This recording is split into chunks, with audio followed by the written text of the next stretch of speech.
مسافر قسط نمبر 82 مسافر قسط نمبر 82 چھت کی کھلی فضا میں سائرن کی دور سے آتی ہوئی آواز سنائی دے رہی تھی، مگر عمارت کے اندر پہنچتے ہی معدوم ہو گئی تھی۔ اب پھر سنانے لگی تھی، جس کا واضح مطلب تھا کہ پولیس حویلی کی خاصی قریب پہنچ چکی تھی۔ میں نے حویلی کے مکینوں کا سراغ لگانے کے بجائے فوری طور پر یہاں سے نکلنے اور نگینہ کو لے کر کہیں چھپنے کا فیصلہ کیا۔ اسی خیال کے تحت دو تین سیڑھیاں پھلانگتا ہوا چھت پر آیا۔ جلدی میں بھول گیا کہ ایک حسین شکاری میری طاق میں بیٹھا ہے۔ نگینہ چھت پر شست باندھے کہیں چھپی ہوئی تھی۔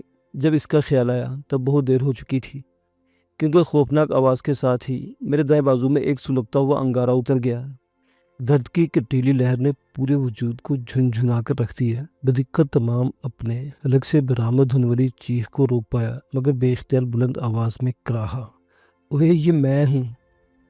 اس کے باوجود دوسرا پھر تیسرا فائر ہوا جو میرے دائیں بائیں سے گزر گئے۔ میں اپنے تکلیف کو بھول کر بجلی کی سی پھرتی سے بوریوں کی آڑ لینے میں کامیاب ہوا۔ میرے اور اس کے بیچ خاصا فاصلہ حائل تھا، مگر اتنا بھی نہیں تھا کہ اس تک میری آواز نہ پہنچ پائی ہو۔ شاید جوش اور ہیجان کی وجہ سے وہ میری آواز کو پہچان نہیں پائی تھی۔ ایک اور روح فرسا خیال آیا کہ یہ بھی بعید نہیں تھا کہ مجھ پر نگینہ کے بجائے کسی اور نے فائرنگ کی ہو۔ کوئی دشمن بھی طاق میں ہو سکتا تھا۔ پولیس کے ہوٹر کی آواز خاصی بلند ہو گئی تھی۔ موبائل پارٹی اب تب میں پہنچنے والی تھی۔ چونکہ چھت پر چھپنے کی جگہ نہیں تھی، اس لیے میرا چھت سے اترنا اور حویلی سے دور ہونا نہایت ضروری تھا۔ میں ایک ہی وقت میں پولیس اور بھٹی برادران کا مقابلہ نہیں کر سکتا تھا۔ میری قمیض خون میں تر ہو گئی تھی، درد دم بدم بڑھتا جا رہا تھا۔ میڈیکل باکس گاڑی میں تھا۔ گاڑی کی طرف جانا موت کو دعوت دینے کے مترادف تھا۔ مارے تکلیف کے میرا جبڑا بھیج گیا اور میں بوڑیوں کی آڑ لیتا پچھواڑے کی طرح بڑھا۔ ایسے وقت میں بستی کی جانب سے گاڑیوں کی ہیڈ لائٹس دکھائی دی۔ روشنی کے متحرک دائرے خبر دے رہے تھے کہ پولیس 2 گاڑیوں میں آ رہی ہے۔ مجھے یوں محسوس ہوا جیسے بستی میں سے کچھ بہادر طبع لوگ پولیس کی معاونت کی غرض سے نکل کھڑے ہوئے تھے، کیونکہ گاڑیوں کے انجن کی آوازوں کے ساتھ کئی لوگوں کے بولنے کی آوازیں بھی ماحول کا حصہ بن گئی تھیں۔ یہ غنیمت رہا کہ نگینہ کی گن خاموش ہو گئی تھی اور میں بخیریت منڈیر تک پہنچنے میں بھی کامیاب ہو گیا تھا۔ پہلے میرا ارادہ نگینہ کی طرف جانے کا تھا، مگر ایک تو پولیس قریب آ گئی تھی اور دوسرا خطرہ نگینہ ہی کی طرف سے تھا، جو مجھے پہچانے بغیر گولیوں پر گولیاں داغ رہی تھی۔ اسے اس کے حال پر چھوڑتے ہوئے میں چھت سے کود گیا۔ جو ہی میرے پیروں نے زمین کو چھوا، میں حویلی کی مخالف سمت بک ٹوٹ دوڑ کھڑا ہوا۔ چند بعد میں کھیت میں تھا۔ کھیت میں فصل کے بجائے آموں کی نرسری لگی ہوئی تھی۔ پودے بھی چھوٹے تھے، وہ مشکل گھٹنوں تک آئے تھے۔ کوئی 100 گز کے فاصلے پر واقع آموں کا باغ میری منزل تھا۔ میں چند لمحوں میں نرسری اور باغ کے درمیانی کھال کو پھلانگ کر باغ میں گھس گیا۔ عقب میں پولیس کی سرکاری دھمکی مائکرو فون سے پھوٹنے لگی، تم لوگ پولیس کے گھیرے میں آ چکے ہو، اگر اپنے جانے چاہتے ہو تو ہتھیار پھینک کر خود کو قانون کے حوالے کر دو۔ اردو کے بعد یہی اعلان سرائے کی زبان میں دہرایا گیا، مبادا کہ ان پڑھ ڈاکو اردو نہ جانتے ہوں اور اتنی اہم پیشکش سے فائدہ اٹھانے سے محروم ہو جائیں۔ یہ رٹے رٹا جملے شاید اہلکاروں کے نصاب تربیت کا اہم ترین حصہ تھے۔ میں نے ایک ذرا پلٹ کر دیکھا، ایک استدعائی مسکراہٹ لبوں پر آئی۔ چاروں طرف سے گھیر لینے والوں میں سے کوئی بھی دکھائی نہیں دیا۔ مجھے یقین تھا کہ ان کی پیشہ ورانہ کارگزاری تکمیل تک کئی کلومیٹر کا فاصلہ اسی طرح سر پر دوڑتے ہوئے طے کر سکتا تھا۔ پیا جی نے 2-1 مرتبہ حص لیتے ہوئے کہا تھا کہ پولیس اگر پولیس مقابلے کے دوران محض اپنی مضحکہ خیز سرکاری اداکاریاں ہی ترک کر دے تو بہتر نتائج حاصل کر سکتے ہیں۔ اس کی بات صادق تھی۔ دیکھنے میں یہ آیا تھا کہ پولیس نے شجاع آباد سے نکلتے ہی ہوٹر آن کر دیا تھا۔ جب وہ نہر کے پل پر پہنچی تھی، میرے کانوں میں سائرن کی آواز آن پڑی تھی اور میں ہوشیار ہو گیا تھا۔ کسی بھی شخص کو چھپنے اور خود کو محفوظ کرنے کے لیے پولیس کے بھرپور سواگت کے لیے اپنے آپ کو تیار کرنے کے لیے وقت کافی تھا۔ پولیس قبل از وقت اپنی آمد کی اطلاع دے کر 2 طرح کے نقصان اٹھاتی ہے، یا تو ڈاکو مطلوبہ افراد بھاگ نکلنے میں کامیاب ہو جاتے ہیں، یا ان کا مقابلہ کرنے کے لیے مچانے بنا لیتے ہیں۔ دوسری صورت میں پولیس کو اپنے ایک آدھ اہلکار کی قربانی دینا پڑتی ہے۔ آموں کا گھنیرا باغ میری توقع سے کہیں زیادہ وسیع و عریض تھا۔ درخت پرانے تھے، جس کی وجہ سے ان کے تنے اتنے موٹے ہو چکے تھے کہ انسان کی باہوں کے لپیٹ میں نہیں آتے تھے۔ میں درختوں کی جھکی ہوئی ٹہنی اور جھاڑ جھنکار میں راستہ بناتا ہوا دوڑتا ہوا خاصا دور نکل آیا۔ سانس پھول گئی۔ ایک غیر معمولی بڑے اور گھنے درخت کا انتخاب کر کے چابک دستی سے اس پر چڑھ گیا۔ خاصی بلندی پر جا کر اس کے 2 سانگے میں پھنس کر بیٹھ گیا۔ دل کو ایک طرح کا اطمینان ہوا کہ اول تو کوئی اس طرف آنے کی جرات نہیں کرے گا۔ بفرض محال کوئی مجھے تلاش کرتا ہوا ادھر آ بھی نکلا تو اسے میری موجودگی کا پتہ نہیں چل سکے گا۔ ایک ذرا مایوسی ہوئی کہ میں خواہش کے باوجود نگینہ تک نہیں پہنچ سکا تھا۔ اب دھڑکا لگا تھا کہ وہ پولیس کی گرفت میں نہ آ جائے، یا حماقت اور نہ تجربہ کاری کا ثبوت دیتے ہوئے پولیس پر فائر کھول کر اپنی موجودگی کی نشاندہی نہ کر بیٹھے۔ میں ایسی حالت میں اس کی مدد کو پہنچنے کا خطرہ مول نہیں لے سکتا تھا۔ اس لیے سوائے دعا کی غائبانہ ترسیل کے اس کے لیے کچھ نہیں کیا جا سکتا تھا، اور میں دل میں دعا کر رہا تھا کہ وہ جہاں بھی ہو وہیں چھپی رہے اور کوئی نقل و حرکت نہ کرے۔ گھنے باغ کی وجہ سے مجھے حویلی نظر نہیں آ رہی تھی، مگر پولیس والوں کے مائکرو فون سے برآمد ہونے والا اعلان سنائی دے رہا تھا۔ بھاری آواز والا اہلکار خاصی ڈراؤنی آواز میں بار بار وہی جملہ دہرا رہا تھا۔ میرا اندازہ تھا کہ میں حویلی سے کم و بیش 1 میل دور نکل آیا تھا۔ اس دوران پولیس نہ صرف حویلی کا احاطہ کر چکی ہوگی بلکہ اپنی سال خوردہ بندوقیں اور ہولسٹر میں گلنے سڑنے والے سرکاری پستول بھی نادیدہ ڈاکوں پر تان چکی ہوگی۔ حقیقی اور غیر حقیقی دونوں طرز کے پولیس مقابلوں کے درمیان غیر تربیت یافتہ سست اور بزدل وردی پوشوں کی احمقانہ پھرتیاں اور ڈری ڈری پیشکش بڑی لطف کی ہوتی ہے۔ میرے توقع کے مطابق مائکرو فون کے خاموش ہوتے ہی ہوائی فائرنگ کا سلسلہ چھڑ گیا۔ سرکاری بندوقیں اور پستول بغیر ہدف کے گرجنے لگے۔ اس لا حاصل ریاضت کے دوران میں نے پینسل ٹارچ کی مدد سے اپنے زخم کا جائزہ لیا۔ میری قمیض خون سے تر ہو چکی تھی، بازو پر بہت سا خون جم کر پپڑی کی صورت اختیار کر گیا تھا۔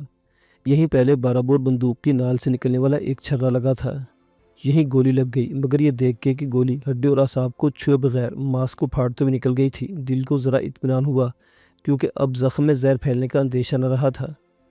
میں نے اپنی بنیان پھاڑی، پٹی بنائی اور دانتوں کی مدد سے بازو پر کس کر باندھ دی۔ ایسا کرنے سے درد میں کچھ افاقہ ہوا۔ پولیس اہلکاروں کی کارروائی کا دورانیہ وہ مشکل 10 منٹ تھا۔ اس کے بعد خاموشی چھا گئی۔ انہیں نگینہ ملی تھی یا نہیں اندازہ نہیں ہوا۔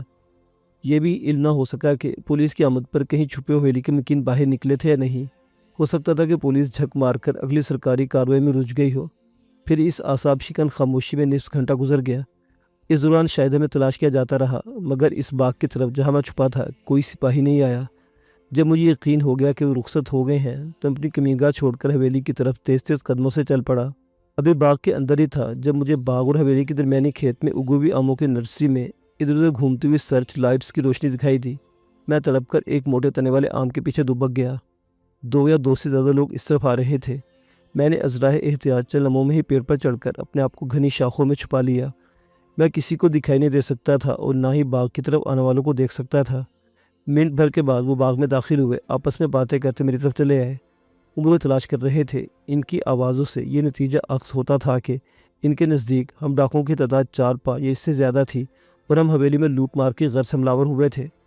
وہ سرائکی میں بات کر رہے تھے۔ یہ اندازہ نہیں ہوتا تھا کہ وہ پولیس والے تھے یا حویلی کے مکین، مگر وہ چند ہی لمحوں بعد عین اسی پیڑ کے نیچے آن رکے جس پر میں چھپا ہوا تھا۔ میں چاہتا تو ٹہنی ہٹا کر نہیں دیکھ سکتا تھا، مگر کوئی خطرہ مول لینے کے موڈ میں نہ ہونے کی وجہ سے دبکا بیٹھا تھا۔ ان میں سے ایک بولا، یار یہ باغ تو بہت بڑا ہے، اس میں 2-4 بندے تو کیا پوری کی پوری پلٹن چھپ سکتی ہے، چلو واپس چلے، یہ نہ ہو کہ مفت میں مارے جائے، ان لوگوں کے پاس بہت جدید اسلحہ ہوتا ہے۔ یہ یک طرفہ مکالمہ سنتے ہوئے یقین ہو گیا کہ وہ پولیس کے جرری اہلکار تھے۔ دوسرا بولا، اور صاحب سے کیا کہیں گے؟ اس کی آواز خاصی بھاری اور بیٹھی ہوئی تھی۔ کہنا کیا ہے؟ پہلا استہزائی انداز میں بولا، یہی کہنا ہے کہ وہ باغ میں چھپے ہوئے نہیں ہیں، کہیں اور دفان ہو گئے ہیں، بلکہ سچ تو یہ ہے کہ وہ ہمارے خوف سے دم دبا کر ہوا ہو گئے ہیں۔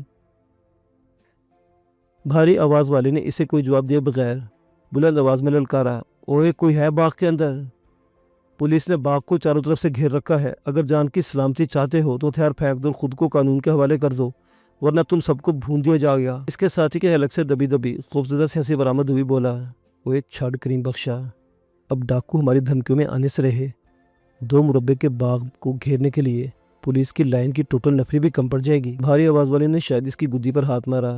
دھب کی آواز سنائی دی، پھر دبا دبا کہا، یار میں ڈاکو کو ڈرا نہیں رہا، بلکہ میں تو تیرے گوند والے افسر کو مطمئن کر رہا ہوں۔ وہ ایک کنجر ٹیڑھا بھی تو افسر ہے۔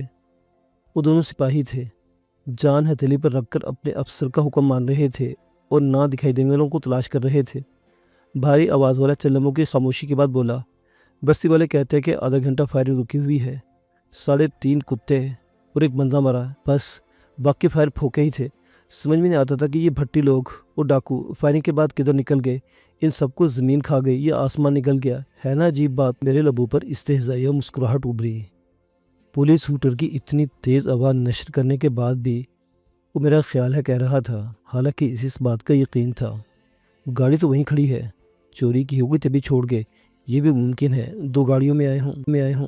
مجھے محسوس ہوتی ہے تجھے اس عمر میں بہت کچھ محسوس ہونے لگا ہے کریم بخشا، یہاں سے سیدھا دماغ کے کسی سینے ڈاکٹر کے پاس جانا، تیری تو ڈیش۔ بھاری آواز والا جس کا نام کریم بخش تھا ایک بھرپور گالی دے کر بولا، کچھ دیر وہ رکتے ہیں تاکہ وہ توند والا سب انسپیکٹر سمجھے کہ ہم باغ کی تلاشی لے رہے ہیں۔ اس نے خاصے پتے کی بات کی تھی، بڑا کوئی کھوتیدہ پتر ہے اے توندو خاں، آپ ڈردا پرامن کھلوتا ہے تے ساکو مودے منہ وچ گھت مارے۔ تمہاری بات ٹھیک ہے پر مجھے ڈر لگ رہا ہے، دھر تیرے کی بندوق ہاتھ میں ہے، جسم پر کالی وردی ہے، پھر بھی ڈر رہے ہو۔ کریم بخش نے پھر ہاتھوں کا بھونبو بنایا اور اعلان جملے ادا کیے۔ میں سمجھ گیا کہ وہ اپنے توندو افسر کو سنانے کے لیے بار بار اعلان کر رہا تھا، کیونکہ اس کا منہ کا رخ دونوں مرتبہ باغ کے بجائے اندرونی حصے کے حویلی کی طرف تھا۔ ان کا افسر کوئی غیر معمولی بڑے پیٹ والا سب انسپیکٹر تھا جو اس ریڈ پارٹی کو لیڈ کر رہا تھا۔ اس کا ماتحت تنزل اسے توندو افسر کہتے تھے۔ دونوں چند لمحوں تک اس ناکام ریڈ کے بارے میں باتیں کرتے رہے، اپنے توندو افسر کی شان میں غلیظ گستاخیاں کرتے رہے۔ پھر جب انہیں حویلی کی طرف سے پکارا گیا تو انہوں نے فلفور واپسی کا قصد کیا۔ قانون کے دونوں بہادر محافظوں نے اس گھنے باغ میں محض گونگلوں سے مٹی جھاڑنے کے لیے قدم رکھا تھا۔ یہ مٹی ان کے حسن شجاعت سے جھڑ چکی تھی اور وہ چھاتی پھلائے واپس چل دیے تھے۔ ان کا افسر خاصا تند مزاج شخص واقع ہوا تھا، چند لمحے بھی صبر نہ کر سکا اور تیز چیختی آواز میں بولا، اوے کتھ مار گئے وے، ماں دی رشتہ داری کٹ گئی ہو سی ڈاکو نے لال، یا رشتہ ڈیمن کھنر کھڑ گئے ہو سو، ایڈے چخے تھے ہو۔ میں نے دونوں سپاہیوں کی آواز سنی تھی مگر مجھے یقین تھا کہ انہوں نے زیر لب زوردار قسم کی گالیاں دی ہوں گی اور اپنی رفتار بڑھا لی ہوگی۔ نرسری اور باغ کے درمیانی کھال کو جب انہوں نے پھلانگا تو مجھے پتہ چل گیا کہ وہ باغ سے نکل چکے تھے۔ اس دوران توندو سب انسپیکٹر کسی اور پر چلا رہا تھا، اوے موئے مردود کچھ چاہتے ڈالو بچ پاؤ، نالے موقع ملحظے دا فوٹو شوٹو کھچو، نقشہ بڑا گھنو۔ دریائی علاقے میں معمول کے مطابق پڑنے والی اوس نے رات کے پچھلے حصے کو خاصا خون کر دیا تھا۔ چاند سرکتا ہوا چھپنے کا سامان کر رہا تھا۔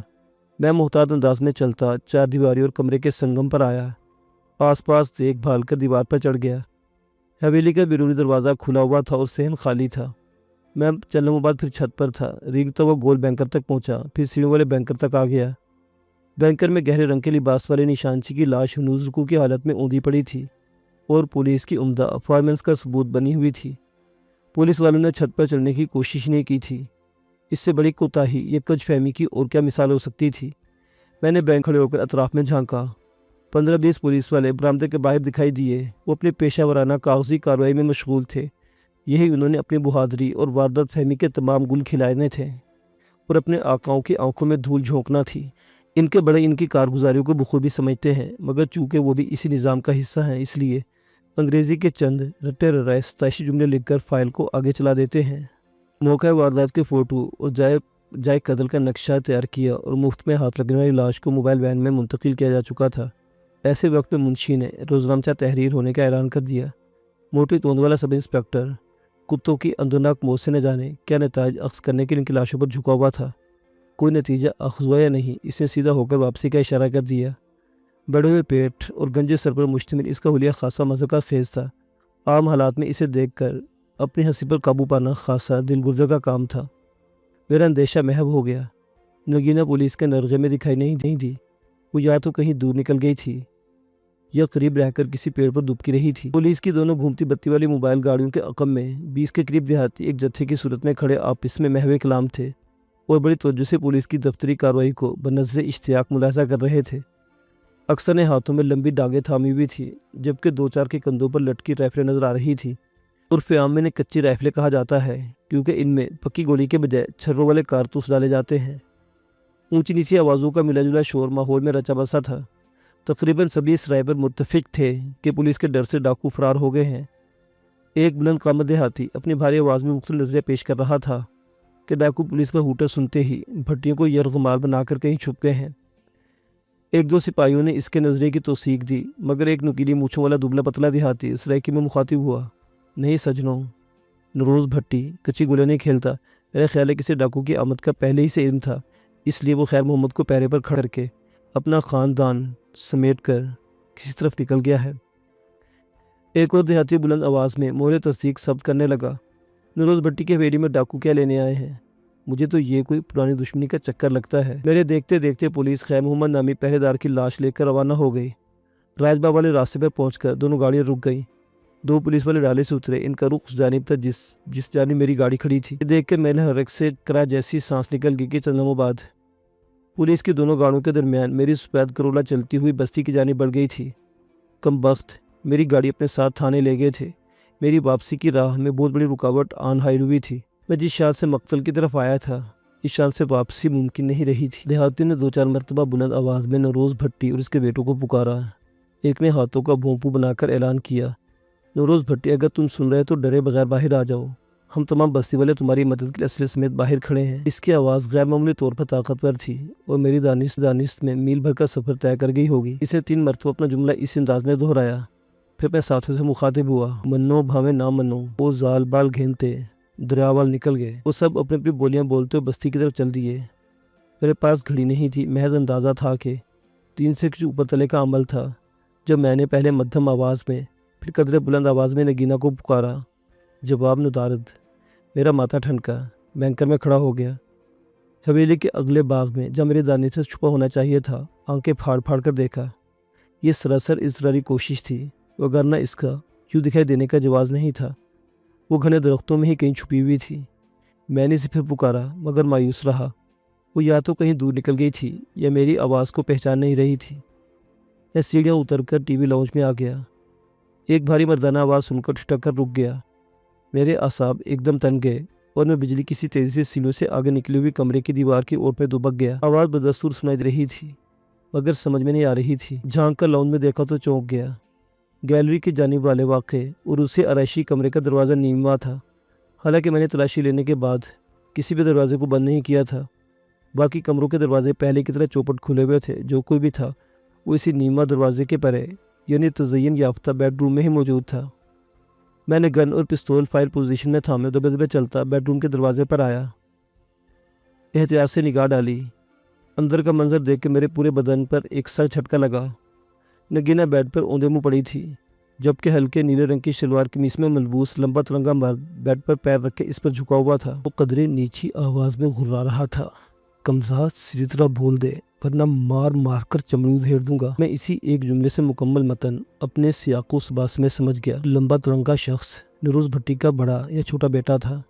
اس نے کس نہ کس طرح نگینہ پر قابو پا لیا تھا اور اب سے اس کے ساتھ ہی یہ سارے میں دریافت کر رہا تھا۔ نگینہ کو میں نے فوری طور پر اس کے لباس کی وجہ سے پہچانا تھا، ورنہ اس کا چہرہ دکھائی نہیں دیا تھا۔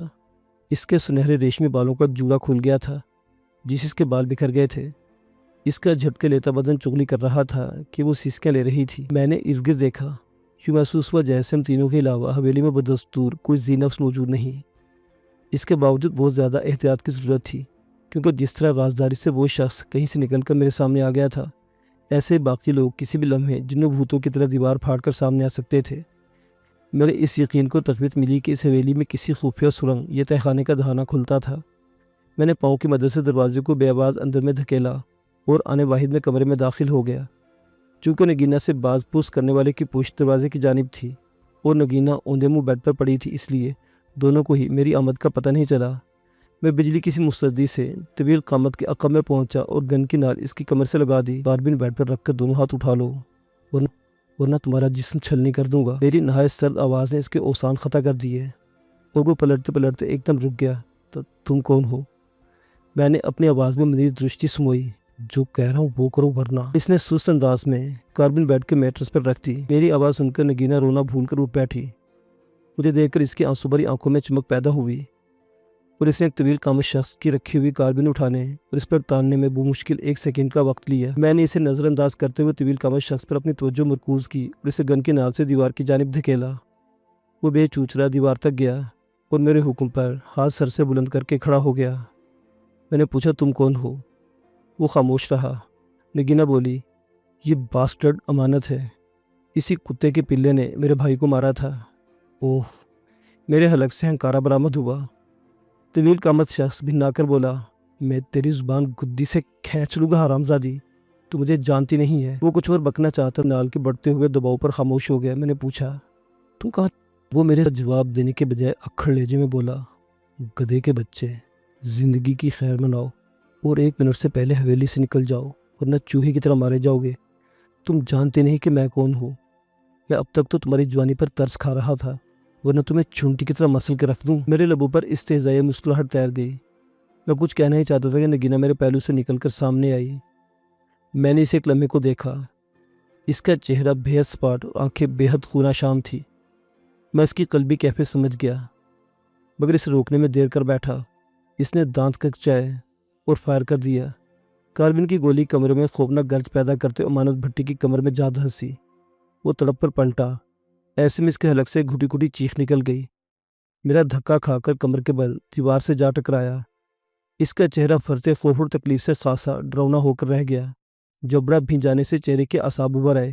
ایسے میں نگینہ کی بھرائی آواز میرے کانوں میں پڑی، کمینے، تم نے میرے انوسنٹ برادر کو گولا مارا۔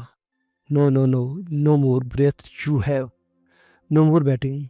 ہاں، 3 گولیاں اس معصوم کے سینے میں تم نے کسی جرم کے بغیر اتار دی۔ ہاں، اس نے پھر دانت پیسے۔ کاربین کا ٹریگر دبایا، گولی نہیں نکلی۔ اس میں ایک ہی گولی تھی جو چل چکی تھی۔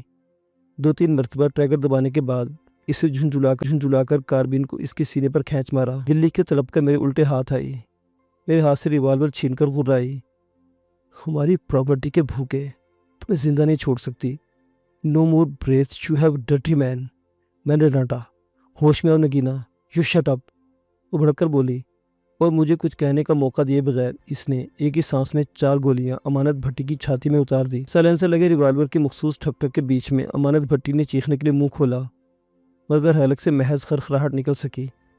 آنکھیں خوف اور تکلیف سے پھٹنے کو آ گئی۔ میں چیخ کر نگینہ کی طرف بڑھا۔ وہ پیچھے ہٹ گئی، فائر کرنا چاہتی تھی، مگر امانت کو لہرا کر فرش پر گرتا دے کر رک گئی۔ چند لمحوں بعد فرش پر خون کا تالاب سا بن گیا۔ امانت بھٹی کے چھلنی بدن سے لہو بھل بھل کرتا ہوا نکل رہا تھا، جو نگینہ کے سلگتے ہوئے ذہن پر پانی کے چھینٹے بن کر گر رہا تھا۔ میں نے تعصب بھرے انداز میں کہا، اس سے کچھ پوچھنے دیا ہوتا۔ I don't care. سمجھو کہ یہ مر گیا ہے، یہاں سے نکل چلیں کیونکہ ہمارا کام ہو گیا ہے۔ میں نے کہا، کیا مطلب کاغذات؟ وہ میرے پاس ہیں، اور ابھی رفاقت اور اس کے بعد باقی ہے۔ میں ان کا مرڈر کرنا چاہتی ہوں۔ وہ نو، تمہارے بھائی کو اس مردود نے مارا تھا، تم نے بدلہ لے لیا، اب چلیں۔ اس نے سختی میں انکار میں سر ہلایا۔ نہیں سر، اگر آپ جانا چاہتے تو چلے جائیں، جب تک وہ دونوں زندہ ہیں وہ واپس نہیں جا سکتی۔ کہا نا، I can never go back. اس کے اس اٹل فیصلے کو سن کر میں کندھے اچکا کر رہ گیا۔ میں نے امانت پر سے نظریں ہٹائی، نگینہ کو دیکھا۔ وہ کینہ توز نظروں سے فرش پر لوٹ پوٹ ہوتے ہوئے امانت بھٹی کو گھور رہی تھی۔ اس کا چہرہ اتنا سرخ ہو گیا کہ رشتے ہوئے خون کا گمان ہوتا تھا۔ میں نے لمبی سانس پھیپھڑوں میں اتاری اور اسی کیفیت میں چھوڑ کر کمرے سے نکل آیا۔ لان میں رک کر کچھ سوچتا رہا۔ میرا پہلا کام اس مقام کو کھوجنا تھا جہاں بھٹی خاندان چھپا ہوا تھا۔ چاروں کمروں کو اس نقطۂ نظر سے کھنگالا، کچھ حاصل نہ ہوا۔ گیلری میں آیا۔ اس میں کچن اور سٹورز میں 4 کمرے تھے۔ چاروں عمومی استعمال کے کمرے تھے اور سامان کے علاوہ خالی تھے۔ لاؤنج میں آیا۔ مہمان خانے کی طرف جانے کا ارادہ رکھتا تھا، مگر نگینہ کو دروازے میں کھڑا پایا تو رک گیا اور بولی، سر آپ کیا تلاش کر رہے ہیں؟ میں نے رک کر اسے بتایا، یہاں کوئی تہہ خانہ ہے جس کا دروازہ ڈھونڈ رہا ہوں۔ اس کی آنکھوں میں حیرت بس گئی۔ مجھے محسوس ہوا اس کی حالت بہتر نہیں تھی۔ اسے خوب زد و کوب کیا گیا تھا۔ گالوں پر انگلی کے نشان سب تھے، گریبان تھوڑا پھٹا ہوا تھا، بال بکھرے ہوئے تھے۔ میں نے پوچھا، تم اس مردود کے ہاتھ کیسے لگ گئی؟ اپنی شکستہ اردو اور انگریزی ملی جلی زبان میں بتانے لگی۔ جب پولیس آئی، میں اسی آم پر چڑھی ہوئی تھی جس کے نیچے آپ مجھے چھوڑ گئے تھے۔ پولیس کے جانے کے بعد نیچے اترے حویلی میں داخل ہو گئی۔ ٹی وی لاؤنج میں داخل ہوئی۔ کمینہ نہ جانے کہاں سے نکل کر مجھ پر پل پڑا۔ اس نے مجھے سنبھلنے کا موقع نہیں دیا۔ لاؤنج کا بیرونی دروازہ کھلا ہوا تھا۔ یس سر۔ پھر اس نے مجھ سے گن اور پسٹل چھین لیا اور مجھے لمحوں میں مار مار کر موا کر دیا، سیٹ کر بیڈ روم تک لایا۔ اپنے بازو سے ہلاتے بولی، تم نے شور نہیں مچایا؟ میں نے پوچھا۔ میں نے اس خیال کے تحت دریافت کیا کہ اس نے چیخنے چلانے کی آواز نہیں سنائی دی تھی۔ نو سر، باہر پولیس والے موجود تھے۔ یعنی تمہیں اس وقت پولیس کی موجودگی کا احساس تھا؟ مجھے اچنبھا ہوا۔ یس سر، پولیس والے اگر میری آواز سن لیتے تو آ کر مجھے پکڑ لیتے۔ پولیس سے زیادہ تمہیں گرفتار کر لیتی، جبکہ یہ درندہ تمہیں قتل کر سکتا تھا۔ اچھا خیر، جو ہو گیا سو ہو گیا۔ یہ بتا کہ تمہاری گن اور پسٹل کہاں ہے؟ میں نے پوچھا۔ تم نے دیکھا تو ہوگا کہ امان نے تم سے اسلحہ چھین کر کہاں رکھا تھا، جا اٹھا لاؤ۔ اوہ یس، یہ تو مجھے خیال نہیں رہا۔ اس نے میرے ویپن وہیں کمرے میں بیڈ کے نیچے پھینک دیے تھے۔ اس سے کئی باتیں پوچھنی تھی، مگر میں نے اس کا تفصیلی انٹرویو کسی وقت پر ٹال دیا. اسے بیڈ کے نیچے سے اسلحہ نکال لانے کو حکم دیا. کمرے میں گھس گئی تو میں نے مہمان خانے کا رخ کیا. بیرونی سمت واقع عمارت کا حصہ 2 بڑے کمروں، ایک کشادہ ٹوائلٹ اور خاصی وسیع اور اس برآمدے پر مشتمل تھا. اسی برائے محمد میری گولی کا نشانہ بنا تھا. اس کا نام مجھے بستی والوں کی گفتگو سے معلوم ہوا تھا. بھٹی خاندان کے چال چلن کو مد نظر رکھتے ہوئے سوچا جا سکتا تھا کہ وہ کوئی پیشہ ور وارداتیہ تھا یا قانون کو انتہائی مطلوب مجرم تھا جو قانون کی نظر سے پوشیدہ رہنے کے لیے نوروز بھٹی کے ڈیرے پر بطور سیکورٹی گارڈ اپنی خدمات پیش کرتا تھا. یہ بھی ممکن تھا کہ نوروز بھٹی کا دست راست ہو اور ان لوگوں نے مل جل کر اپنا چھوٹا موٹا گروہ تشکیل دے رکھا ہو.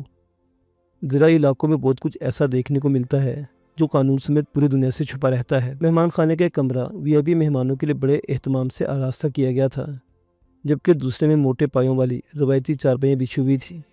سبھی دیواریں اور فرش سپاٹ تھے. تھپتھپانے سے کہیں بھی کھوکھلا پن آشکار نہیں ہوا تو میں مایوس ہو گیا. میرے یقین کے مطابق حویلی کے نیچے تہہ خانہ یا کہیں دور لے جانے والے سرنگ کا دہانہ موجود تھا جس تک میری رسائی نہیں ہوئی تھی. میرے اس یقین کو امانت بھٹی کی نہایت پرستار انداز کی آمد نے تقویت دی تھی. میں برآمدے اور مہمان خانے کے درمیانی دروازے کو کھولنے لگا تھا کہ عقب میں قدموں کی چاپ ابھری. تڑپ کر پلٹا تو نگینہ کو حیرت و استعجاب کی مورتی بنے کھڑا پایا. پوچھا کیا ہوا؟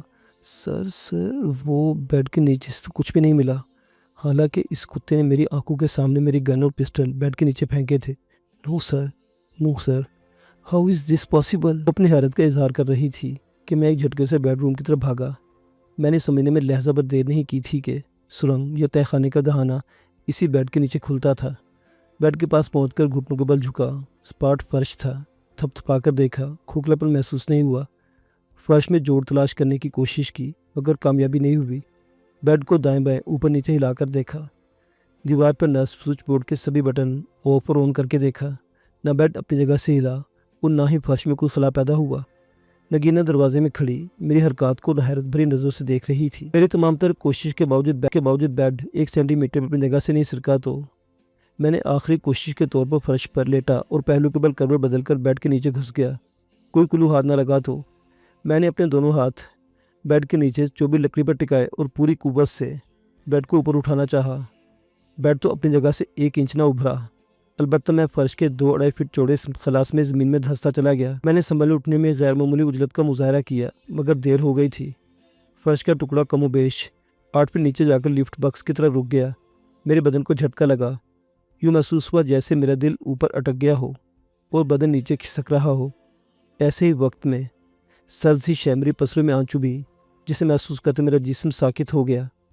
یہ ایک گیلری نما کمرہ تھا جس میں دودھیا بلبوں کی روشنی پھیلی ہوئی تھی. میں فرش کے تخت نما ٹکڑے پر اکڑو بیٹھا ہوا تھا اور میری پسلوں میں چبھنے والی سرد شاہ بندوق کی نال تھی. میں نے گردن موڑی. اپنے بہت قریب امانت بھٹی جیسے قامت رولے والے شخص کو خونا شام نظروں سے گھورتے پایا. اسے دیکھتے پہلا خیال ذہن میں یہی پیدا ہوا کہ وہ نوروز بھٹی کا بڑا بیٹا رفاقت تھا، کیونکہ اس کے خال و خط میں اپنے بھائی امانت کی مکمل شباہت موجود تھی.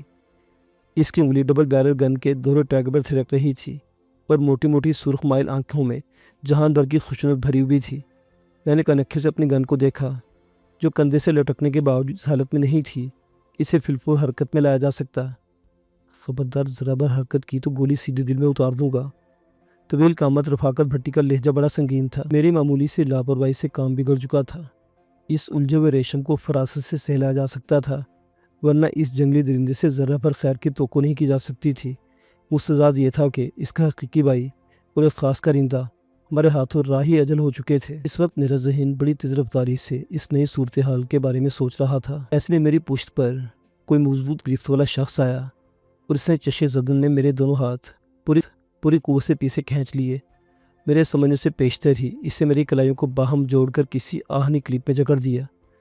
رفاقت کی آنکھیں سوجی ہوئی تھی اور سرخ ڈورے آنکھوں کی دہشت کو بڑھا رہے تھے. مجھے ریسٹ کلپ پہنانے والے کو دیکھے بغیر سرد لہجے میں بولا، زوراور اسے اتار لو.